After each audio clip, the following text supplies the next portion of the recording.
네, 안녕하세요. 오늘 여러분과 함께 아주 깊이 탐구해 볼 주제가 있습니다. 바로 기독교 신앙의 정말 가장 중심적인 두 기둥이죠. 예수님의 십자가와 부활입니다. 저희와 함께 해주셔서 감사합니다. 네, 반갑습니다. 오늘 저희가 살펴볼 자료들이 참 다양합니다. 신학 논문부터 성경 연구서, 또 역사 분석 자료들, 심지어 설교문이나 온라인 토론 내용까지요. 여러분께서 보내주신 이런 방대한 자료들 속에서 핵심적인 통찰을 잘 뽑아내서 명확하게 전달해드리는 게 오늘 저희 목표입니다. 좋습니다. 그래서 오늘은요, 이 십자가 사건이 갖는 그 깊은 의미가 대체 무엇인지, 그리고 또 왜 부활이 그렇게 결정적으로 중요하다고 여겨지는지, 그리고 또 역사적인 관점에서는 이 사건들을 어떻게 봐야 할지, 이런 부분들을 좀 집중적으로 살펴보려고 합니다.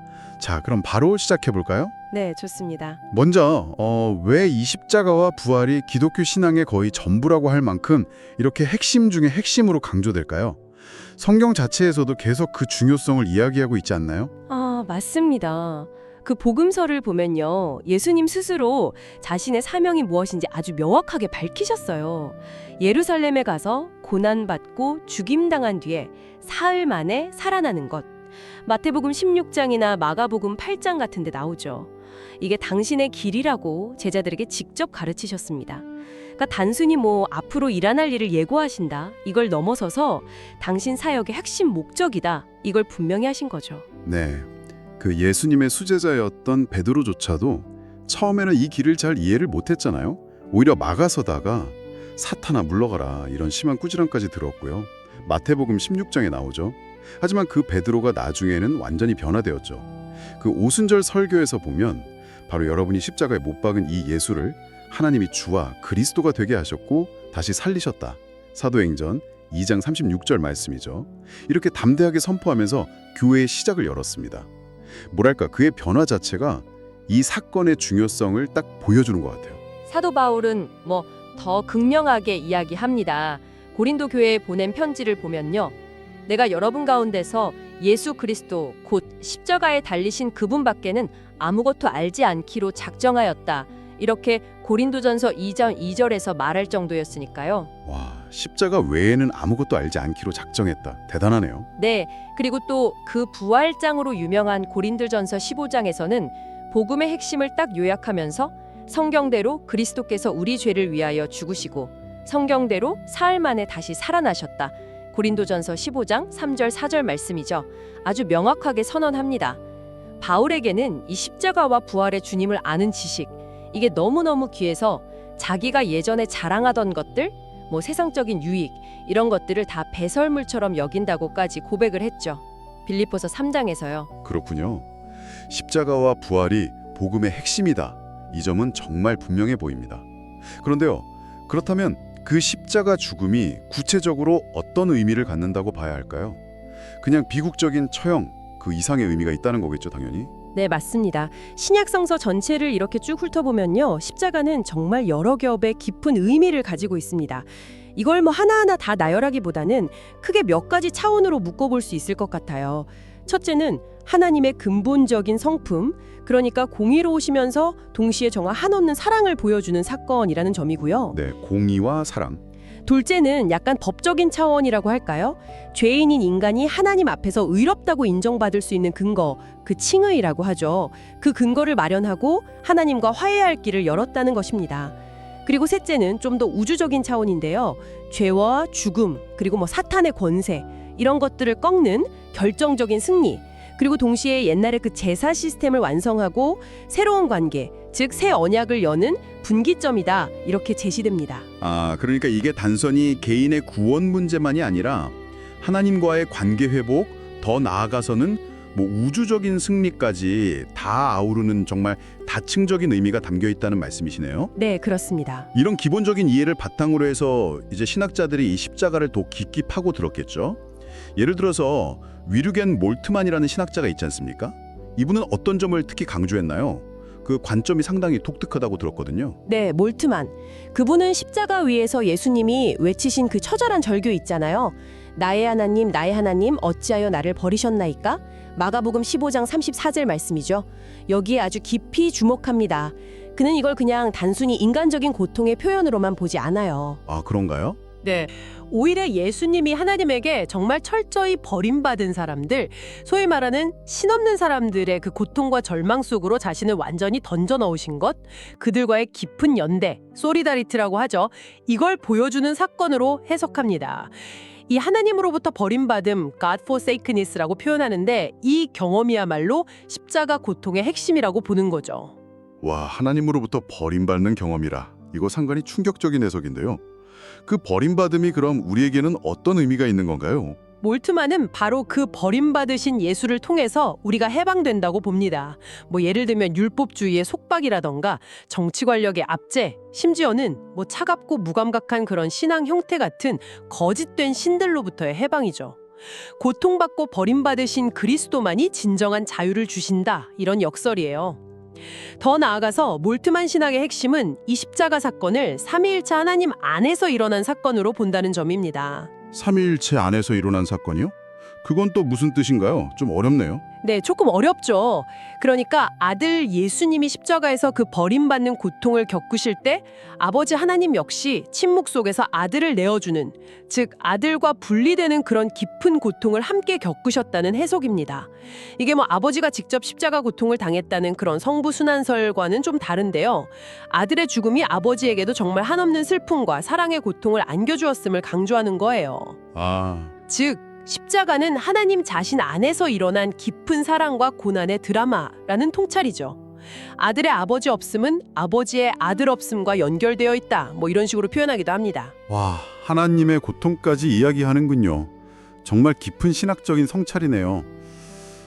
반면에 폴 틸릭이라는 신학자는 또 좀 다른 각도에서 십자가를 해석했다고 들었습니다. 몰트만이 그 하나님 내부의 관계에 집중했다면 틸리히는 어디에 초점을 맞췄을까요? 네, 맞아요. 틸리히는 이제 실존주의 철학의 영향을 좀 받아서 인간 실존의 근본 문제를 분석하면서 십자가를 해석합니다. 그가 본 인간의 가장 깊은 문제는 소외, 영어로는 estrangement라고 하는데요. 소예요? 네, 하나님으로부터 또 자기 자신으로부터 그리고 다른 사람들, 세상으로부터 이렇게 분리되고 단절된 상태를 의미하는 거죠.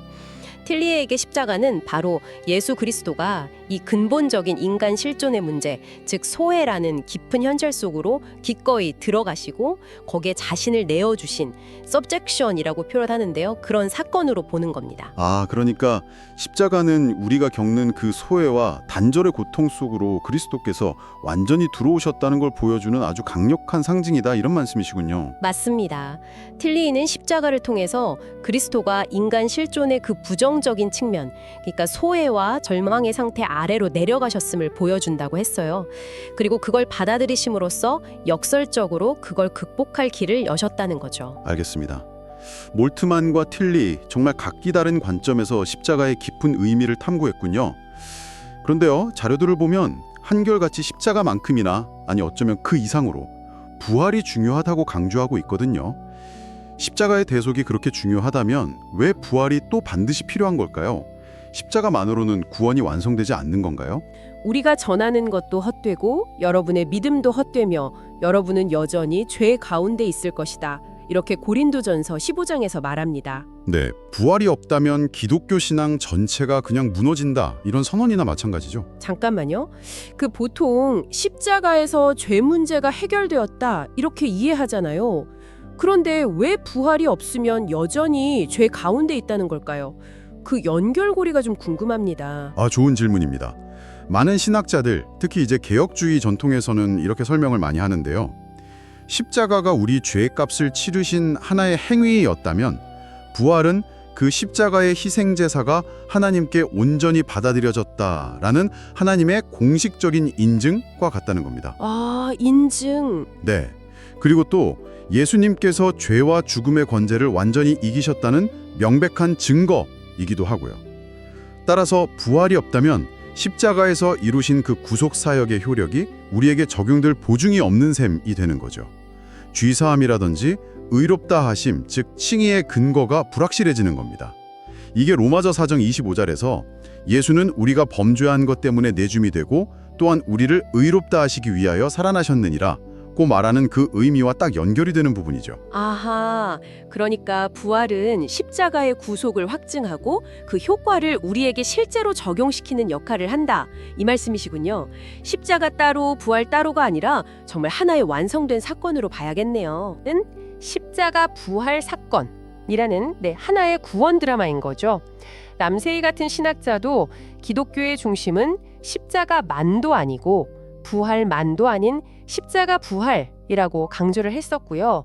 아까 언급했던 틸리히 역시 십자가, 즉 소외에 대한 복종과 부활, 소외에 대한 승리는 서로를 필요로 하는 상징이고 분리되면 의미를 잃는다고 봤습니다. 부활은 십자가에서 시작된 그 새로운 존재, 뉴 비잉의 현실이 죽음의 세력에 의해서 파괴되지 않았다는 것을 보여주는 일종의 승리의 징표인 셈이죠. 그렇군요. 그럼 정리를 좀 해보면 부활은 첫째, 십자가 구속의 완성이고 또 확증이고, 둘째, 예수님이 메시아이자 하나님의 아들이심에 대한 증명이고, 셋째, 우리 믿는 자들의 민의 부활에 대한 보증이 되고, 그리고 무엇보다 중요한 건 지금도 예수님이 살아 역사하신다는 현재적인 능력의 근거가 된다. 와, 정말 기독교 신앙의 근간이라고 할 수 있겠습니다. 네, 맞습니다. 자, 이제 신학적인 의미는 좀 분명해진 것 같습니다. 그런데 많은 분들이 여기서 이런 근본적인 질문을 던지시죠. 네, 의미는 알겠는데 그게 정말로 역사적으로 일어난 일인가 하는 문제요. 사실 기적적인 사건을 역사학의 방법으로 검증한다는 것 자체가 가능한 일인지 의문이 들 수도 있고요. 매우 중요한 지적이십니다. 물론 역사학이라는 학문 자체가 초자연적인 사건의 원인까지 규명할 수는 없겠죠. 그건 학문의 영역을 넘어서는 거니까요. 하지만 어떤 일이 일어났는가에 대한 과거의 주장을 역사적인 방법론으로 검토하는 것은 가능합니다. 마이클 리코나 같은 학자가 그에 져서 예수의 부활에서 바로 이 작업을 시도했습니다. 그는 일반 역사학계에서 사용하는 그런 기준들이 있거든요. 예를 들면 설명의 범위라든지 설명력, 개연성, 또 너무 인위적이지 않은지 이런 것들이요. 이런 기준들을 가지고 예수 부활에 대한 여러 가설들을 평가했습니다. 구체적으로 어떤 데이터들을 가지고 어떤 가설들을 검토한 건가요? 그게 좀 궁금한데요. 리코나는 우선 대부분의 역사학자들이 동의하는 몇 가지 핵심 데이터, 이걸 최소 사실들, 미니멀 팩츠라고 부르는데요. 이걸 제시합니다. 예를 들면 예수님이 십자가에서 죽었다는 사실, 그 후에 제자들이 부활하신 예수를 만났다고 아주 강력하게 주장하면서 완전히 변화되었다는 사실, 네네. 심지어 초기 기독교를 맹렬하게 박해하던 바울이나 예수님을 믿지 않았던 동생 야고보 같은 그런 회의론자들이 극적으로 회심해서 신앙의 핵심 인물이 되었다는 사실, 이런 것들은 사실 부활을 믿지 않는 학자들도 대부분이 인정하는 사실들이거든요. 아, 그렇군요. 그리고 이 사실들을 설명하기 위한 여러 가설들, 예를 들어 제자들이 집단 환각을 경험했다거나 시체를 훔치고 거짓말을 했다거나 아니면 부활 이야기는 나중에 만들어진 신화나 은유다, 이런 자연주의적인 가설들을 아주 면밀하게 분석을 합니다. 그래서 리코나의 결론은 뭐였나요? 그의 결론은 아까 말씀드린 그 역사적인 데이터들을 가장 잘 설명하는 가설은 다른 게 아니라 실제 예수님의 부활 가설이라는 겁니다. 다른 자연주의적 가설들은 이 모든 사실들을 충분히 설명하지 못하거나 아니면 여러 가지 문제점들을 안고 있다는 거죠. 그래서 그는 역사적 개연성의 스펙트럼에서 예수의 부활을 상당히 확실한 highly probable 수준으로 평가할 수 있다, 이렇게 주장을 합니다. 매우 흥미로운 접근이네요. 특히 그 대부분의 학자들이 동의하는 최소 사실들, 예수님의 죽음, 제자들의 변화와 심지어 순교, 그리고 바울과 야고보의 회심, 이런 것들이 굉장히 강력한 정황 증거가 된다는 거군요. 사실 거짓말을 위해서 목숨까지 버리기는 어려우니까요. 그렇죠.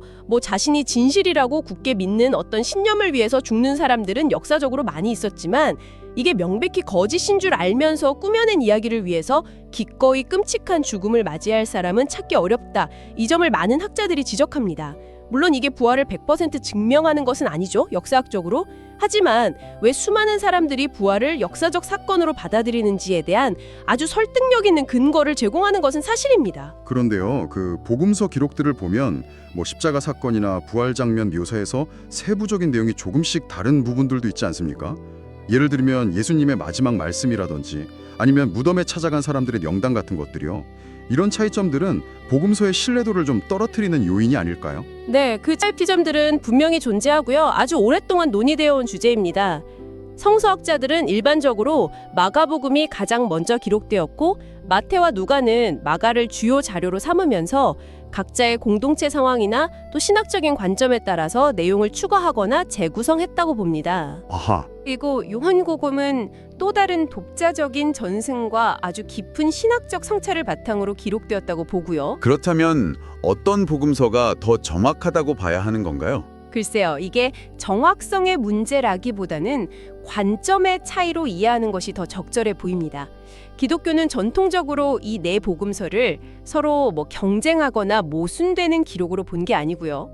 하나의 사건, 즉 예수 그리스도의 삶과 죽음, 부활이라는 이 하나의 사건을 네 가지 다른 각도에서 조명하는 상호 보완적인 증언으로 받아들여 왔습니다. 이걸 사중복음, fourfold gospel이라고 부르죠. 사중복음. 네. 네, 마치 한 인물에 대한 네 편의 전기가 있다고 생각하시면 쉬울 것 같아요. 세부 묘사나 강조점에는 차이가 있을 수 있지만 그 핵심적인 내용, 즉 예수님의 대속적인 십자가 죽음과 사흘 만의 부활이라는 그 근본적인 사실에 대해서는 네 복음서 모두 일치한다는 거죠. 알겠습니다. 그리고 부활한 몸의 성격에 대해서도 중요한 점 하나를 짚고 넘어가야 할 것 같은데요. 네, 어떤 점이죠? 성경, 특히 고린도전서 15장을 보면 예수님이 단순히 영적인 존재나 유령처럼 부활하신 게 아니라고 강조합니다. 신령한 몸, 헬라어로는 소마 푸뉴마티콘이라고 하는데 이게 변화되었지만 분명히 식별 가능하고 만질 수도 있는 그런 육체적인 몸으로 부활하셨다는 것입니다. 그 빈 무덤 이야기라든지 제자들이 부활하신 예수님과 함께 식사하는 장면, 누가복음 24장에 나오죠. 이런 것들이 다 이러한 부활의 육체성을 뒷받침하는 근거가 됩니다. 단순한 환영이나 주관적인 영적 체험과는 분명히 구별되는 지점이라고 할 수 있죠. 자, 지금까지 십자가와 부활의 신학적 의미 그리고 역사적인 근거들을 쭉 살펴보았습니다. 그렇다면 이 2000년 전의 사건이 오늘을 사는 우리에게 구체적으로 어떤 의미가 있을까요? 그냥 믿고 고백하는 교리에서 그치는 것이 아니라면 말이죠. 사도 바울의 경험과 가르침에서 좀 실마리를 찾을 수 있지 않을까 싶은데요. 네, 맞습니다. 바울에게 있어서 십자가와 부활은 단순히 과거에 일어난 어떤 구원 사건이나 아니면 선포해야 할 메시지만은 아니었어요. 그는 자신의 삶과 사역 속에서 그리스도의 고난과 부활의 능력에 현재적으로 참여하고 있다. 헬라어로는 코이노니아라고 하는데요. 이 참여를 강조합니다. 이건 매우 능동적이고 경험적인 차원이죠. 참여한다는 것이 구체적으로 어떤 모습으로 나타나는 걸까요? 그냥 고난을 참고 견딘다 이런 뜻인가요? 그 이상입니다. 예를 들어 고린도후서 4장을 보면요. 바울은 자신과 동역자들을 질그릇에 비유하거든요. 네, 질그릇. 깨지기 쉽고 연약한 존재라는 거죠. 하지만 그 연약한 질그릇 하나 보배이신 예수 그리스도의 생명의 능력이 담겨 있다고 말합니다. 그러면서 아주 역설적인 말을 해요. 우리가 항상 예수의 죽음을 몸에 짊어짐은 예수의 생명이 또한 우리 몸에 나타나게 하려 함이라. 고린도후서 4장 10절 말씀이죠. 예수의 죽음을 몸에 짊어진다. 이게 무슨 뜻이죠? 마치 예수님처럼 우리도 십자가를 져야 한다는 그런 의미인가요? 여기서 예수의 죽음은 문자가대로의 죽음을 의미한다기보다는 예수님이 이 땅에서 겪으셨던 그 고난, 핍박, 약함, 자기 비움과 같은 그런 삶의 방식을 의미한다고 볼 수 있습니다. 바울은 자신이 복음을 전파하면서 겪는 온갖 환난과 역경, 심지어 죽음의 위협 속에서 바로 이 예수의 죽음을 경험하고 있다는 거예요. 그런데 놀라운 점은 바로 그 죽음과 같은 고난 속에서 오히려 예수의 생명, 즉 부활하신 그리스도의 능력이 더욱 강력하게 드러난다는 역설입니다. 바울 자신의 약함과 고통을 통해서 오히려 그리스도의 강함과 생명력이 나타나고 그것이 다른 사람들에게 생명을 주는 통로가 된다는 거죠. 고린도후서 4장 12절에도 그런 내용이 나오고요. 그러니까 고난 자체가 목적이 아니라 그 고난과 약함을 통해서 오히려 부활의 능력이 나타나고 또 증거된다는 말씀이군요. 참 깊은 통찰입니다. 그렇습니다. 빌립보서 3장에서는 이 참여의 의미가 더욱 발전되는데요. 바울은 자신의 가장 큰 소원이 그리스도와 그 부활의 권능과 그 고난에 참여함을 알고자 하여 그의 죽으심을 본받는 것이라고 고백합니다. 빌립보서 3장 10절이죠. 여기서 그 고난에 참여함은 이게 오해하면 안 되는데 그리스도의 속죄적인 고난이 뭔가 부족해서 내가 뭔가를 더 보탠다 이런 의미가 절대 아닙니다. 그리스도의 구속 사역은 단번에 완성되었고 완전합니다. 네, 그 점은 분명하죠. 그럼 이 고난에 참여함과 죽으심을 본받음은 어떤 의미로 이해해야 할까요? 이를 비우시고 케노시스, 낮아지셔서 고난을 통해 순종하신 그 삶의 패턴에 자신도 기꺼이 동참하겠다는 의지인 거죠. 그의 죽으심을 본받는다. 헬라어로는 심 모르피조메노스 토 타나토 아우투라고 하는데 이것도 단순히 외적인 모방이 아니에요. 그리스도와의 깊은 연합 속에서 옛 자아에 대해서는 죽고 하나님을 향해서 살아가는 삶을 현재적으로 살아내는 것을 의미합니다. 이렇게 고난에 동참하고 죽으심을 본받는 삶을 통해서 현재적으로 부활의 능력을 경험하고 궁극적으로는 미래의 영광스러운 부활에 이르고자 하는 소망을 표현하는 것이죠. 그렇군요. 그렇다면 골로새서 1장 24절의 말씀은 어떻게 봐야 할까요? 나는 이제 너희를 위하여 받는 괴로움을 기뻐하고 그리스도의 남은 고난을 그의 몸된 교회를 위하여 내 육체에 채우노라. 이 그리스도의 남은 고난이라는 표현이 특히 좀 오해를 사기 쉬울 것 같은데요. 마치 그리스도의 고난이 아직 뭔가 남아있어서 우리가 그걸 채워야 한다는 것처럼 들릴 수도 있지 않습니까? 네, 정확히 지적하셨습니다. 이 구절은 해석에 정말 신중해야 합니다. 여기서도 결론부터 말씀드리자면 그리스도의 속죄적 고난이 불완전해서 바울이 무언가를 보충한다는 의미는 결코 아닙니다. 대부분의 학자들은 여기서 그리스도의 남은 고난, 헬라어로는 휘스테레마타 톤 틀립세온 투 크리스투라고 하는데요. 이걸 크게 두 가지 정도로 해석합니다. 첫째는 그리스도께서 교회의 머리로서 당하신 고난의 총량이 있고 그의 몸된 교회의 지체들 역시 복음을 위해 살아가면서 그 고난에 동참하게 된다는 의미로 보기도 하고요. 둘째는 그리고 이게 좀 더 일반적인 해석인데요. 그리스도께서 이미 완성하신 그 구속사역의 복음이 온 세상에 전파되고 그의 몸인 교회가 세워져 나가는 과정에서 필연적으로 따르는 선교적인 고난 혹은 메시아적 고난을 의미한다고 봅니다. 그러니까 속죄 자체는 이미 완성되었지만 그 구원의 복음이 확장되고 교회가 성장하는 과정에는 여전히 고난이 따른다는 거죠. 그리고 바울은 그 고난의 몫을 교회를 위해서 기꺼이 감당하고 있다. 이런 뜻이군요. 속죄를 보충하는 게 아니라 복음 전파와 교회 성장을 위한 고난이라는 거네요. 맞습니다.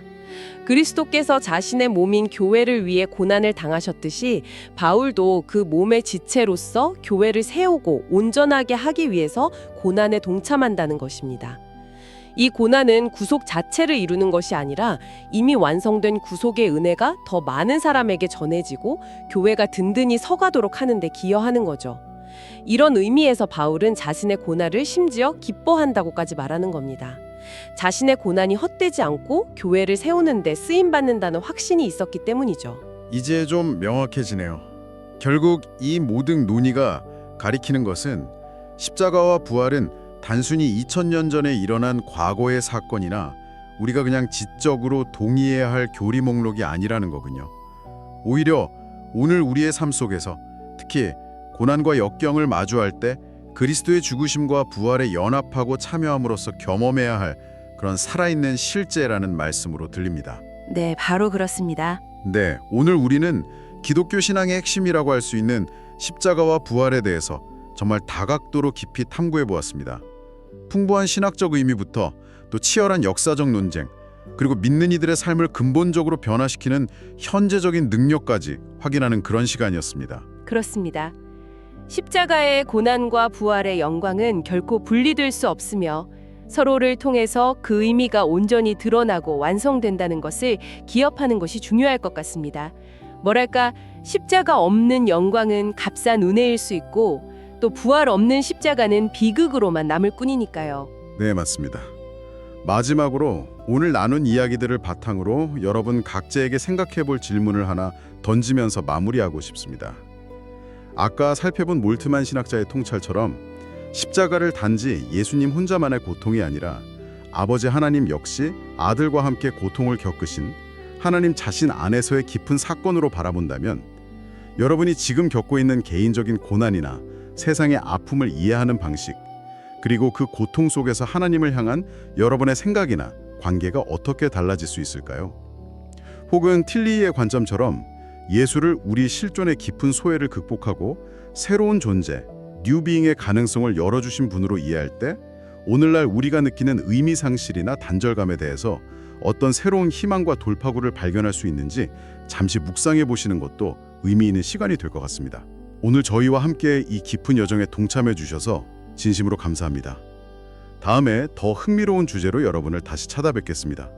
안녕히 계십시오. 네, 감사합니다.